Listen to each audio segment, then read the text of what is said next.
Maybe you've got some stressed out people in your house as we get started with school. We do.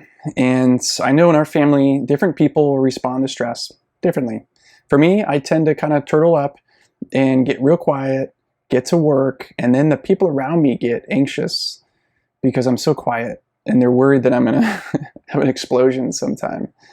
There's other people in my house, maybe there's people like this in your house, who, when they're stressed, it just becomes loud and there's huge reactions, big emotions all over the place. And so what often happens is in our house, we react to someone else's reaction. Does that make sense?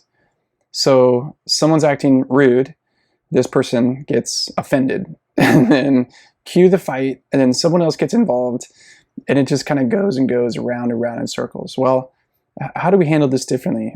One thing we need to know as parents, our kids need to learn the life skill of stress management and to recognize when they're having stuff going on the inside, what they can do, other options for how they can express anxious feelings, overwhelming feelings, angry feelings in a way that's helpful and doesn't hurt people around you, and there's no poor choices that are made. So here's the kind of tip of the day. Be curious. Act with curiosity first. That's your first step. What if that was our first step as parents? When we see our kid having a big reaction, to ask ourselves the question, and even to ask them, hey, what's going on? I'm curious, what's going on? I'm curious, what's going on underneath the surface that is prompting you to act like this?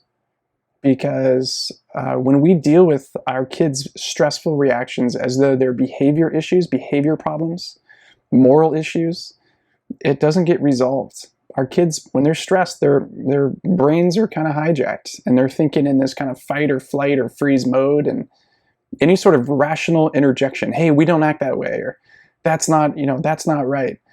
It's actually their brains don't really have the capacity to absorb that until later on, until after they've calmed down.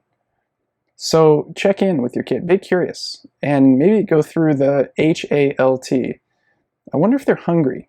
I wonder if they're feeling angry about something. I wonder if they're feeling lonely and disconnected. I wonder if they're tired. HALT. Works with toddlers. It works with elementary and middle school and high school kids. It works with me and you too. So get curious about your kids' stressful reactions before you react.